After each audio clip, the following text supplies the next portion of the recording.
അവരുടെ അടുത്ത പ്രസംഗം.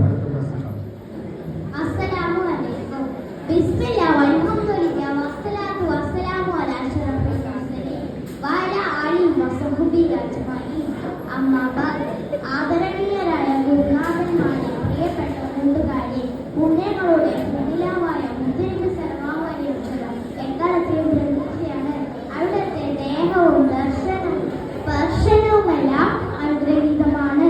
സ്നേഹം ചോർന്നു പോകുന്ന ഇക്കാലത്ത് മുദ്രയിലേക്ക് തിരികെ നടക്കേണ്ടതുണ്ട്. ഭൂമിയിലുള്ളവരോട് മുഴുവൻ നിങ്ങൾ കരുണ പുലർത്തണമെന്നാണ് റസൂൽ സല്ലല്ലാഹു അലൈഹി വസല്ലം നമ്മെ പഠിപ്പിച്ചത്. എങ്കിലേ ആകാശത്തിന്റെ അധിപൻ നിങ്ങളോടും കരുണയും സ്നേഹവും പുലർത്തുകയുള്ളൂ എന്നാണ് റസൂൽ സല്ലല്ലാഹു അലൈഹി വസല്ലം നമ്മെ ഓർമ്മിപ്പിച്ചത്.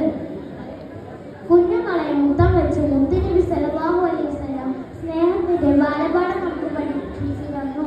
പെൺകുട്ടികളോട് നീതി പുലർത്താൻ കൽപ്പിച്ചു. മുതിർന്നവരെ ആദരിച്ചു സ്വർഗം നേടാൻ ആജ്ഞാപിച്ചു.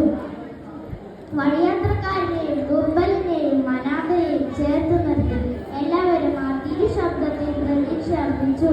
ചെടികളും മരങ്ങളും മൃഗങ്ങളും പക്ഷികളുമെല്ലാം ആ തിരുസവിധത്തിൽ പരിഗണിക്കപ്പെട്ടു. മുത്തുനബി സല്ലല്ലാഹു അലൈഹി വസല്ലം എല്ലാവരോടും സ്നേഹം പുലർത്തി.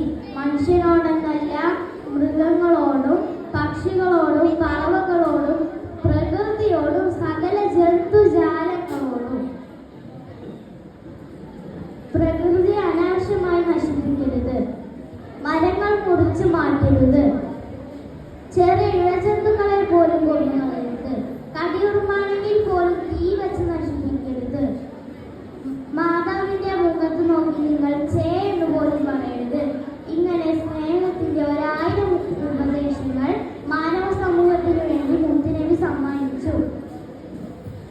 മുത്തുനബിയെ വധിക്കാനും നാട് കടത്താനും ശ്രമിച്ചവരെ പോലും ഒരു പ്രതിസന്ധി ഘട്ടത്തിൽ മുത്തുനബി സ്നേഹിക്കുകയാണ് ചെയ്തത്.